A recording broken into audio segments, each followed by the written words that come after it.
வணக்கம்.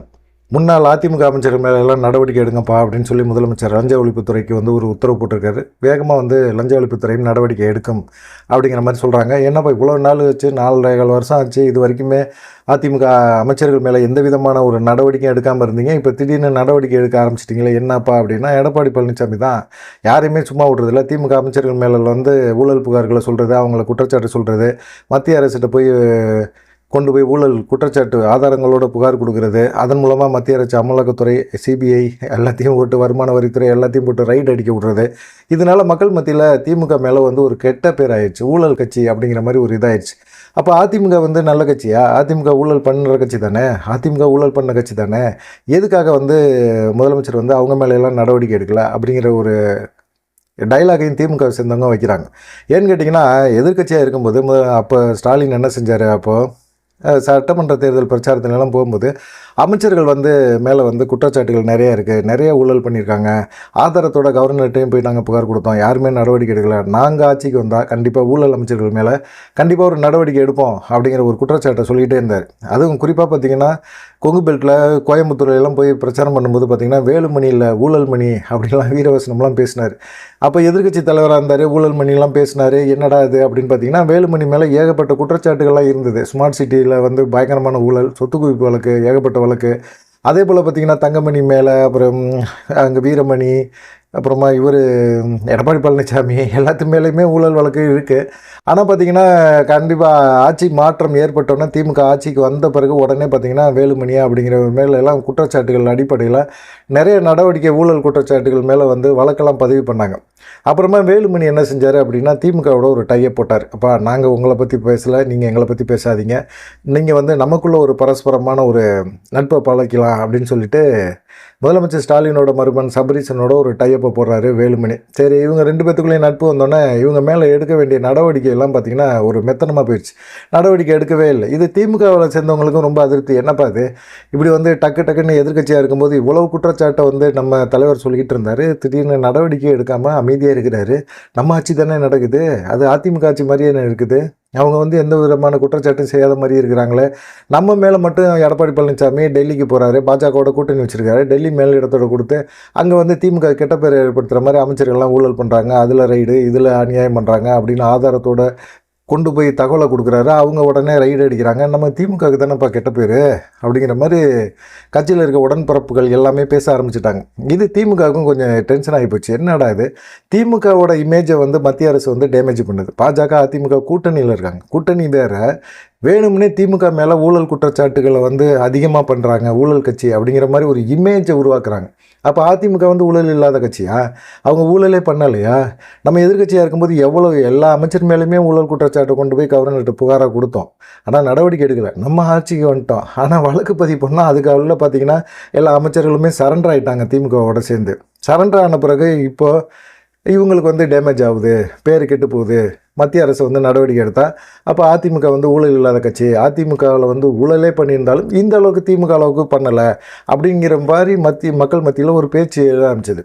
அதனால் பார்த்திங்கன்னா, நீங்கள் முன்னாள் அமைச்சர்கள் மேலே நடவடிக்கை எடுத்தே ஆகணும் அப்படிங்கிற மாதிரி முதலமைச்சருக்கு உளவுத்துறையெல்லாம் ரிப்போர்ட் போட்டாங்க. அதனால் பார்த்திங்கன்னா, இப்போது முன்னாள் அமைச்சர்கள் மேலே பலர் மேலே ஊழல் வழக்கெல்லாம் இருக்குது. வேலுமணி மேலே ஊழல் இருக்குது, அப்புறமா இந்த சொத்து குவிப்பு வழக்கு இருக்குது, குற்றப்பத்திரிகைலாம் தாக்கல் பண்ணிட்டாங்க. அதே போல் லஞ்ச ஒழிப்புத்துறை எம்ஆர் விஜயபாஸ்கர் மேலே, காமராஜ் மேலே, அப்புறமா எல்லாத்து மேலேயுமே இருக்குது. எல்லாத்து மேலேயும் நடவடிக்கை எடுக்க போகிறாங்க அப்படிங்கிற மாதிரி ஒரு இதை சொல்லிகிட்டு இருக்காங்க. இந்த நடவடிக்கை எடுத்தால் கண்டிப்பாக தேர்தல் நெருக்கத்தில் முன்னாள் அதிமுக அமைச்சர்களுக்கு ஒரு நெருக்கடியை கொடுக்கும் அப்படிங்கிற மாதிரி இருக்காங்க. மத்திய அரசு காப்பாற்றுங்கிற மாதிரி எடப்பாடி பழனிசாமி நினச்சிட்டு இருந்தாலும், மத்திய அரசு ஒரு குறிப்பிட்ட எல்லைக்கு மேலே அவங்களும் தலையிட மாட்டாங்க. எடப்பாடி பழனிசாமிக்கு ஒரு டவுசர் தான் அப்படிங்கிற மாதிரி எல்லாமே பேச ஆரம்பிச்சிட்டாங்க. சரி, இந்த மாதிரி சூழ்நிலையில் என்ன பண்ணுறதுன்னு எடப்பாடி பழனிசாமிக்கு தெரியல. இந்த சைடு பாஜக ஒரு சைடு அழுத்தம் கொடுத்துக்கிட்டு இருக்குது. நயினா நாகேந்திரன் இன்னைக்கு பேசும்போது கூட, நாங்கள் அதிமுக பாஜக கூட்டணி அப்படியே தாங்க இருக்குது. அண்ணாமலை சொல்கிறது அவருடைய சொந்த கருத்து, பாஜக ஆட்சின்னு சொல்கிறது அவருடைய சொந்த கருத்து. ஆனால் நாங்கள் கூட்டணி ஆட்சி அப்படிங்கிறத பற்றி நயினா நாகேந்திரன் எதுவுமே பேசலை. எடப்பாடி பழனிசாமி முதலமைச்சருங்க, நாங்கள் வெற்றி பெற்றால் எடப்பாடி பழனிசாமி முதலமைச்சர், அவ்வளோதான் அப்படிங்கிற மாதிரி தெளிவாக சொன்னார். எடப்பாடியை முதலமைச்சர் ஆக்குறதுக்கு பாஜகவை கஷ்டப்படணுமா, எதுக்காக கஷ்டப்படணும் அப்படிங்கிற மாதிரி கேள்வியெல்லாம் சமூக வலைதளங்களில் பாஜகவினர் கேட்குறாங்க. இருந்தாலும் வந்து அதில் ஒரு நாசுக்காக ஒரு விஷயத்த நயினா நாகேந்திரன் சொல்லியிருக்காரு. என்னன்னு கேட்டிங்கன்னா, அமித்ஷா சொன்ன மாதிரி கூட்டணி ஆட்சி தான் அப்படிங்கிறத மறைமுகமாக சொல்லியிருக்காரு. எடப்பாடி பழனிசாமி முதலமைச்சர் அப்படிங்கிறத ஒத்துக்கிட்டாரே ஒழிய கூட்டணி ஆட்சி அப்படிங்கிறதையும் அவர் ஏற்றுக்கணும் அப்படிங்கிற மாதிரி மறைமுகமாக சொல்லியிருக்காரு. ஆனால் கூட்டணி ஆட்சிக்கு எடப்பாடி பழனிசாமி ஒத்துக்குவாரா? ஏன்னா ஓரளவுக்கு வந்து பெரும்பான்மை பெற முடியாது அப்படின்னா கூட்டணி ஆட்சிங்கிறத வந்து இனிமேல் சமாளிக்காமல் இருக்க முடியாது. சமாளித்து தான் ஆகணும், கூட்டணி ஆட்சிக்கு ஒத்துக்கிட்டு தான் ஆகணும். கூட்டணி கட்சிகளுக்கு நான் கொடுக்க மாட்டேன் அப்படின்னா அவங்க ஆட்சி அமைக்க முடியாத ஒரு சூழ்நிலை வந்துடும். ஏன்னா இன்றைக்கி இருக்கிற சூழ்நிலையில் கூட்டணி கட்சிகள் எல்லாமே பயங்கரமாக வந்து ஆட்சியில் பங்கு கொடுங்க, அதிகாரத்துலேயும் பங்கு கொடுங்க அப்படின்னு கேட்குறாங்க. அப்போ வந்து எடப்பாடி பழனிசாமி ஆட்சி அதிகாரத்தில் பங்கு கொடுத்து தான் ஆகணும். அதை தான் நயினா நாகேந்திரன் மறைமுகமாக அண்ணாமலை டைரெக்டாக அட்டாக் பண்ணுறாரு, நயினா நாகேந்திரன் நாசுக்காக குத்துறாரு. அவ்வளோதான். எடப்பாடி பழனிசாமி முதலமைச்சர் வேட்பாளருங்க. அது எத்தனை மாதங்கிறதெல்லாம் தெரியாது, ஆனால் முதலமைச்சர் வேட்பாளர் அவர் தான். கூட்டணி கட்சிகளுக்கு ஆட்சி அதிகாரத்தில் பங்கு இருக்குது அப்படிங்கிறத அமித்ஷா சொன்னதை இவரும் மறைமுகமாக ஒத்துக்கிட்ட மாதிரி தான் தோணுது. இப்போ வந்து என்னன்னு கேட்டிங்கன்னா, நயினா நாகேந்திரன் மேலே கூட எடப்பாடி பழனிசாமிக்கு ஒரு சின்ன டவுட்டாக இருக்குது. ஏன்னா இவர் மாநில தலைவர், அண்ணாமலையை வந்து மாற்ற சொல்லியாச்சு, அண்ணாமலையை மாற்றிட்டாங்க, இவர் வந்தார், இவர் சைலண்ட்டாக இருக்கார். ஆனால் அண்ணாமலை பேசுகிறாரு. அண்ணாமலை வந்து தொகுதி பங்கீட்டில் இருந்தும் சரி, அப்புறமா பார்த்து யாருக்கு என்ன கொடுக்கணும், எந்த தொகுதிகளை கொடுக்கணும், பாஜக எந்தெந்த தொகுதியில் நிற்க போகுது, எத்தனை தொகுதிகள் வேணும் அப்படிங்கிறத வந்து யார் பேசணும்? ஒரு மாநில தலைவர் பேசணும். யார்கிட்ட பேசணும்? எடப்பாடி பழனிசாமிகிட்ட பேசணும். ஆனால் அவர் வந்து அப்படி பேசாமல் இவர் வந்து என்ன செய்கிறாரு அப்படின்னா, இவர் வந்து அண்ணாமலை தனிப்பட்ட முறையில் பேசுகிறாரு. இது பேசும்போது மாநில தலைவரும் கண்டிக்க மாட்டேங்கிறாரு, பாஜக மேலிடமும் கண்டிக்க மாட்டேங்கிறாங்க. ஆனால் அவங்க சொல்கிறது என்னன்னு கேட்டிங்கன்னா, இது அண்ணாமலையோட கருத்து அப்படின்னு சொல்கிறாங்க. அண்ணாமலையோட கருத்தாக இருந்தாலும் அவரும் பாஜகவில் ஒரு தேசிய குழு உறுப்பினராக இருக்கார். அவருடைய கருத்தும் கூட பாஜகவோட கருத்தாக தான் ஏற்றுக்கப்படும். இப்போ எப்படி ஜெயக்குமார் வந்து பேசுகிறாரு, ஜெயக்குமார் பேசுகிற ஒரு விஷயத்தை வந்து எடப்பாடியின் குரல் அப்படின்னு எப்படி ஏற்றுக்கிட்டாங்களோ அதே போல் இதுவும் பார்த்திங்கன்னா இது அண்ணாமலையின் குரல் அப்படின்னு ஏற்றுக்க முடியாது, அமித்ஷாவின் குரலாக கூட இதை ஏற்றுக்கலாம் அப்படிங்கிற மாதிரி தான் எடப்பாடி பழனிசாமி தரப்பு சொல்லிட்டு இருக்காங்க. ஆனால் நயினா நாகேந்திரன் சில விளக்கங்கள் கொடுக்குறாரு. அவர் பேசுகிறாரு, அதை வந்து அதெல்லாம் நீங்கள் பெருசு பண்ணிக்காதீங்க அப்படிங்கிற மாதிரி சொல்கிறார். இந்த சைடு அண்ணாமலை பேச வச்சு தொகுதி பங்கீட்டில் வந்து எங்களுக்கு இவ்வளோ தொகுதி வேணும் அப்படிங்கிறத கேட்குறதுக்கு அமித்ஷா போட்ட பிளான் அப்படிங்கிற மாதிரி இருக்காங்க. ரெண்டாவது வந்து அவரை வந்து எடப்பாடி பழனிசாமி தரப்புமே வந்து உசுப்பேற்றிக்கிட்டே இருக்கிறாங்க. அவருக்கு வந்து பிரதமர் சப்போர்ட்டு, மோடி சப்போர்ட்டில் தான் அவர் இந்த மாதிரி ஆட்டம் போடுறாரு, அவர் வந்து அடுத்த பிரதமரோட மெட்டீரியல் அப்படின்னு தன்னைத்தானே நம்புகிறாரு, நினச்சிக்கிறாரு, அதனால களத்தில் இறங்கி வேலை பார்க்குறாரு அப்படிங்கிற மாதிரிலாம் பேசுகிறாங்க. அவருக்கெல்லாம் பெரிய செல்வாக்கெல்லாம் இல்லை, அவரை வந்து பாஜகலேருந்து துரத்தி விட்டால் அவர் வந்து குப்பை ஒன்றுமே கிடையாதுன்னு சேலம் மளிகண்டெல்லாம் பேசிகிட்டு இருக்கிறார். இதெல்லாம் கேட்கும்போது அண்ணாமலையோட ஆதரவாளர்கள்லாம் டென்ஷன் ஆவாங்க. ஏன்னா எடப்பாடி பழனிசாமி தரப்பும் வந்து அண்ணாமலை அட்டாக் பண்ணி தான் பேசுகிறாங்க, அட்டாக் பண்ணாமலாம் இல்லை. அப்போ வந்து அண்ணாமலை ஆதரவாளர்கள் எடப்பாடி பழனிசாமி அட்டாக் பண்ண மட்டும் ஏன் பாஜக மேல் எடுத்துகிட்டு போய் இது பண்ணுறீங்க? ஒன்று நீங்கள் கட்டுப்பாடோடு இருக்கணும். நீங்கள் வாயை விட்றீங்க, அப்புறம் அண்ணாமலை பேசுனாருன்னா அண்ணாமலை பேசுகிறாங்க, இல்லை அண்ணாமலை ஆதரவாளர்கள் பேசுனாங்கன்னா அவங்க எப்படி இப்படி பேசலான்னு நயினா நாகேந்திரன் போய் கம்ப்ளைண்ட் கொடுக்குறீங்க. இப்போ நயினா நாகேந்திரனே வந்து சந்தேகப்பட ஆரம்பிச்சிட்டார் எடப்பாடி பழனிசாமி. என்னன்னு கேட்டிங்கன்னா, அவருக்கு வந்து இப்போ நயினா நாகேந்திரன் போய் எடப்பாடி பழனிசாமியை சந்திக்கிறாரு, எடப்பாடி பழனிசாமியோடையும் பேச்சுவார்த்தை நடத்துகிறாரு. அப்புறமா என்ன செய்கிறாரு, இப்படியே விழுப்புரத்து சைடு போகிறாரு அப்படின்னா அங்கே சிவி சண்முகத்தையும் பார்க்குறாரு. சிவி சண்முகத்தை பார்த்து பேசுகிறாரு. சிவி சண்முகத்திட்ட எப்படி ஒரு எடப்பாடி பழனிசாமிகிட்ட பர்மிஷன் இல்லாமல் எப்படி சிவி சண்முகத்தை பார்த்து பேசுகிறாரு? நயினா நாகேந்திரனுக்கு ஏற்கனவே அதிமுகவில் இருக்கும்போது சிவி சண்முகம்லாம் நல்ல பழக்கம், ஒரு நட்பு ரீதியாக தான் போய் பேசுகிறாரு. சிவி சண்முகத்தில் போய் பேசுகிறாரு. சரி, இந்த சைடு பார்த்தீங்கன்னா வைகை செல்வன் பார்த்தீங்கன்னா அங்கிட்டு பேசுகிறாரு. திருச்சிக்குள்ளே அவர் வந்து அவர் தங்கியிருக்கிற ஹோட்டலில் இவரும் வைகை செல்வனும் தங்கியிருக்கிறாரு. 2 பேருமே பேசுகிறாங்க, பேச்சுவார்த்தை நடத்துகிறாங்க. இதெல்லாம் பார்க்கும்போது எடப்பாடி பழனிசாமிக்கு குபுக்குன்னு ஒரு பற்றிக்குது ஃபயர்.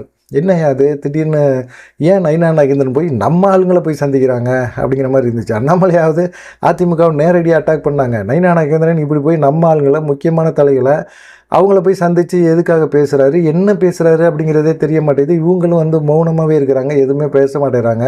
ஒருவேளை பாஜக மேலிடம் வந்து இவருங்க வச்சு நயினா நாகேந்திரனை வச்சு ஏதோ ஒரு காய் நவுத்துறாங்களோ அப்படிங்கிற ஒரு எண்ணம் அவங்களுக்குமே இருந்துக்கிட்டே இருக்குது. அதனால் நயினா நாகேந்திரன் என்ன நினைக்கிறாரு அப்படின்னா, நயினா நாகேந்திரனை எடப்பாடி பழனிசாமி என்ன நினைக்கிறாரு அப்படின்னா, நயினா நாகேந்திரன் ஒரு அதிமுக முகம்தான், இன்னமும் பாஜகவில் இருந்தாலும் அதிமுகவுக்கு சாதகமாக தான் செயல்படுறாரு அப்படிங்கிற ஒரு குற்றச்சாட்டை வந்து பாஜகவில் இருக்கிறவங்க வைக்கிறாங்க. ஆனால் அவருக்கு மனசுக்குள்ளே அதிமுக அப்படிங்கிற ஒரு எண்ணம் அவருக்குள்ளே இருந்துக்கிட்டே தான் இருக்குது. இவர் இங்கே மாநில தலைவராக இருந்தாலும் அவர் வந்து அதிமுக நபர் அப்படிங்கிறத எல்லாருமே பார்க்குறாங்க.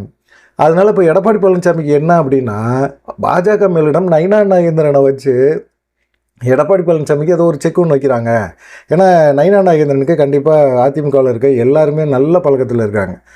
எப்படி வந்து செங்கோட்டையனை கொஞ்ச நாள் வச்சு கேம் விளாண்டுக்கிட்டு இருந்தாங்களோ அதே போல் வந்து இப்போ நயினா நாகேந்திரனை வச்சு பாஜக மேலிடம் வந்து அதிமுகவில் இருக்க சீனியர் தலைகளோட பேச்சுவார்த்தை நடத்துறதுக்கான ஒரு வேலையை பார்த்துக்கிட்டு இருக்காங்களோ அப்படிங்கிற ஒரு எண்ணம் அவங்களுக்கு வந்துருச்சு. பயமும் கூட வந்துருச்சு எடப்பாடி பழனிசாமிக்கு. என்ன பண்ணுறதுன்னே அவருக்கும் தெரியல.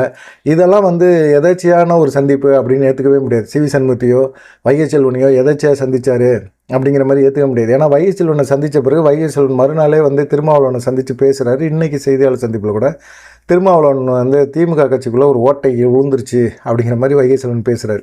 இதெல்லாம் வச்சு பார்க்கும்போது பாஜக ஏதோ ஒரு காய் நவுத்துது, நமக்கு எதிரான ஒரு காய் நவுத்துது, கட்சிக்குள்ளேயே ஒரு குழப்பத்தை திரும்ப கொண்டு வரதுக்கான வாய்ப்புகள் இருக்குது அப்படிங்கிற ஒரு பயம் நயினா நாகேந்திரன் மூலமாக தனக்கு எதிரான கோஷ்டியை உருவாக்குறாங்க அப்படிங்கிற ஒரு எண்ணம் கூட எடப்பாடி பழனிசாமிக்கு வந்துருச்சு அப்படிங்கிற மாதிரி எண்ணத்தில் இருக்கிறாரு, தவிக்கிறாரு. அதனால தான் பாஜகவை எதிர்த்து அவரால் பேச முடியல. சண்டைக்கு வான்னு அண்ணாமலை இந்த சைடு கூப்பிட்றாரு, நயினா நாகேந்திரன் சைலண்ட்டாக வேலையை பார்க்குறாரு அப்படிங்கிற ஒரு பயத்தில் எடப்பாடி பழனிசாமி என்ன பண்ணுறது அப்படிங்கிற மாதிரி தெரியாமல் இருக்கிறாரு. இந்த 2 விஷயங்கள் தான் இன்றைக்கி அரசியல் வட்டாரங்களில் பரபரப்பாக பேசப்படுற 2 விஷயங்கள். ஒன்று, முன்னாள் அதிமுக அமைச்சர்கள் மேலே ஊழல் வழக்குகள் எல்லாமே தூசி தட்டி எடுத்து அவங்க குற்றச்சாட்டுகளுக்கு வழக்குகள்லாம் பதிஞ்சு அவங்கள அலக்களிக்கணும். அதிமுகவில் வந்து இவங்க வந்து குற்றவாளிகள் பயங்கரமாக ஊழல் பண்ணியிருக்காங்க அப்படிங்கிறத இந்த கடைசி 9 மாதங்களும் அதிமுகவை டேமேஜ் பண்ணுறதுல மட்டும் திமுக கவனம் செலுத்த போகுது அப்படிங்கிறது தெளிவாக தெரியுது. 2வது, எடப்பாடி பழனிசாமி இப்போது நயினா நாகேந்திரனை பார்த்தும் பயப்படுறாரு அப்படிங்கிற மாதிரி ஒரு கருத்து போயிட்டுருக்கு. நீங்கள் இதை பற்றி என்ன நினைக்கிறீங்க அப்படிங்கிற ஒரு விஷயத்தை மறக்காமல் கமெண்ட் பண்ணுங்கள். நன்றி, வணக்கம்.